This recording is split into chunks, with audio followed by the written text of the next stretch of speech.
लगातार बढ़ रहा है। पिछली बार भी डीबी लाइव नंबर 1 था, लेकिन इस बार करीब 2.5 करोड़ नए व्यूअर्स जुड़े हैं। तो ये क्या बता रहा है? और ये दूसरी आपको और एक मैं आंकड़ा दे दूं कि लगभग 10 मिलियन जो व्यूअर है ब्रॉडकास्ट मीडिया से इस दौरान बाहर भी जा रहे हैं। उनका उनका एडवर्टाइजिंग कम हो रहा है, 25-30% के लगभग कम हो गया है। और ये तब कम हो रहा है कि जब उनके ऊपर दबाव है सरकार की तरफ से कॉर्पोरेट को कि आप इनको विज्ञापन दो।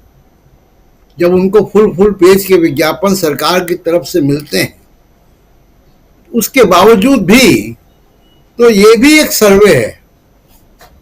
एक सर्वे हम लोग रोज करते हैं, जब निकलते हैं कहीं पब्लिक प्लेसेस में, लोगों से बात करते हैं, तभी वो भी सर्वे है। देखिए, 2-3 बड़े स्पष्ट इंडिकेशंस हैं राजीव जी। एक, जो अगर हम ऐतिहासिक जो चुनाव का इतिहास है, और मैं 77 को एक मील का पत्थर मानता हूं, क्योंकि उसके बाद ही मल्टी पार्टी इलेक्शंस भारत में होना शुरू हुए।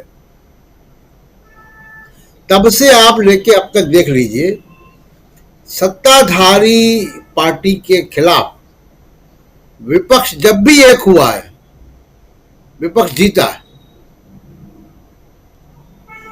ये चुनाव का इतिहास बताता है।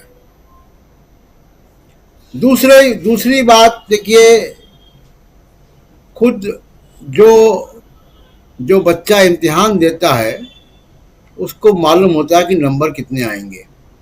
उसके माथे का पसीना बता देता है, उसके इधर उधर ताक झाक बता देती है कि उसकी तैयारी कितनी है, पढ़ के क्या आया था, पर्चा क्या आ गया है।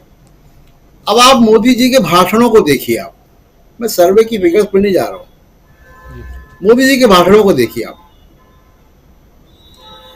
कहां तो कब्रिस्तान और शमशान की बात होती थी, कहां ये बात होती थी कि कपड़ों से पहचान लो, कहां ये बात होती थी कि ईद और दिवाली की, कि बिजली कब कहां आती है।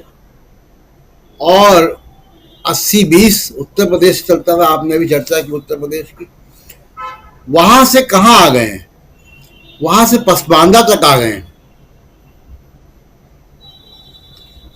आपको जरूरत पड़ रही है मुसलमानों को इंगेज करने की, या मुसलमानों को इंगेज करने का ढोंग करने की, लेकिन कोई घबराहट तो है,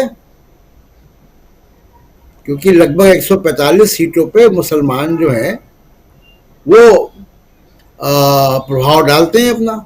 और दूसरी बात, अगर आप मुस्लिम वोट को ही लें, क्यों पसमानदा कर रहे हैं, मैं इसी को इलॉबरेट कर रहा हूं कि कांग्रेस के से माइनॉरिटीज जो है वो दूर चली गई बाबरी मस्जिद के कांड के बाद, और उसके बाद वो नहीं लौटे, वो माइनॉरिटी वोट नहीं लौटा। इस पूरे काल में क्या हुआ है, इस पूरे काल में क्षेत्रीय दल उभरे हैं। वो क्षेत्रीय दल किसकी कीमत पे उभरे हैं? कांग्रेस के वोट की कीमत पे उभरे हैं। तो जब तक अलग अलग प्रदेशों के तमाम सारे माइनॉरिटी का जो वोट है वो क्षेत्रीय दलों को मिलता रहा, अब इंडिकेशन कुछ है, और उसी इंडिकेशन की वजह से मोदी जी को पसमानदा प्रेम याद आ रहा है।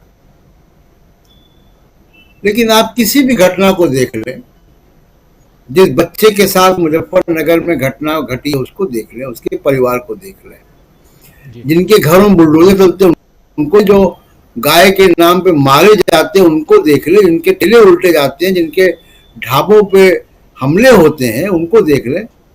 ये कौन लोग हैं? ये भी पसमानदा ही है सब। जिनकी दुकानें बंद कराई जाती हैं मीट की, वो कौन लोग हैं? पसमानदा लोग हैं। तो आपका ये जो ढोंग है ये लोग समझते हैं।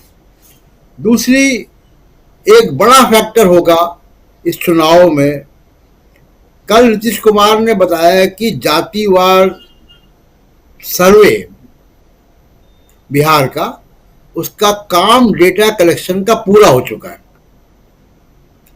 अब उसका कंपाइलेशन हो रहा है। सांस फूली हुई है इनकी। सुप्रीम कोर्ट गए हैं भागे भागे, और सुप्रीम कोर्ट में ये कहा है कि हम एफिडेविट डालेंगे, आप इसको रुकवाइए। क्यों परेशान है? क्योंकि वो जातिवार जो सर्वे है वो एक तस्वीर पेश करेगा, और इनका पूरा जो सोशल जस्टिस का प्लैंक है, सोशल इंजीनियरिंग का प्लैंक है, वो हिल जाएगा। जो रविकांत जी बार बार कहते हैं कि बीजेपी हिंदुत्व की वजह से नहीं जीतती है, सोशल इंजीनियरिंग की वजह से जीतती है, वो सोशल इंजीनियरिंग इनका हिल जाएगा, नकाब उठ जाएगा, और फिर जातिवाद जनगणना की बात और जोर से उठेगी, जो कांग्रेस भी अब उठा रही है। पहली बार हो रहा है कोई राष्ट्रीय पार्टी इस मुद्दे को उठा रही है। एक और आखिरी बात मैं जोड़ दूं कि इंडिया गठबंधन अब बन चुका है, उसमें कोई अब इजाफा ही होना, उसमें पीछे कुछ नहीं जाना है, उसमें पार्टियां नहीं आनी है, उसमें इंप्रूवमेंट होना है। आप देखिए जब चुनाव की गहमा गहमी चालू होगी, कलकत्ता में ममता बनर्जी रैली कर रही होंगी, दिल्ली में केजरीवाल कर रहे होंगे, लालू प्रसाद यादव, नीतीश कुमार बिहार में तेजस्वी कर रहे होंगे, अखिलेश यादव वहां पे रैलियां कर रहे होंगे, शरद पवार, उद्धव ठाकरे की पॉलिटिकल एक्टिविटी होगी, झारखंड में होगी, तमिलनाडु में होगी डीएमके की तरफ से। ये जब एक कारपेट बॉम्बिंग होगी, रैलियों की, बयानों की, घोषणाओं की, बीजेपी और नरेंद्र मोदी पे हमलों की, उसके बाद इनके सामने कौन है? यही दो तीन लोग हैं। तो वो जो एक होता है ना लेवल प्ले फील्ड, इस बार मोदी जी के पक्ष में नहीं है। मोदी जी के पक्ष में डिवाइडेड अपोजिशन होता था। यूनाइटेड अपोजिशन में जब सब बोलेंगे तो इनके लिए मुश्किल होगा।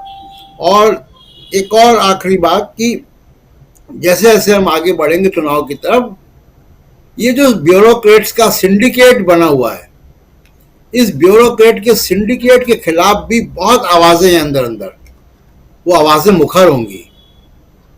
इसलिए परेशान है वो कि इलेक्शन कमीशन जो है वो उनका हो जाए। ये क्यों? ये घबराहट की निशानियां हैं। ये एग्जामिनेशन हॉल में बैठे हुए जो जिसकी तैयारी ठीक से नहीं है, उसके माथे पसीना है कि इलेक्शन कमीशन भी उसी का आदमी हो जाए, ईडी रिटायर ना हो, ईडी के रिटायर होने के पहले कोई और बंदोबस्त हो जाए उनको रोकने का, ताकि पॉलिटिकल फंडिंग जो है उसका इंतजाम हो सके। ये सब इंडिकेशन बता रहा है, सर्वे ने ये इंडिकेशन बता रहा है कि लड़ाई बहुत भीषण होने वाली है, बराबरी की कांटे की टक्कर होगी। मैं हार जीत की घोषणा नहीं कर रहा हूं, लेकिन यह कि लेवल प्ले फील्ड पे चुनाव होना चाहिए, ऐसा मुझे लग रहा है, और बराबरी की टक्कर होगी।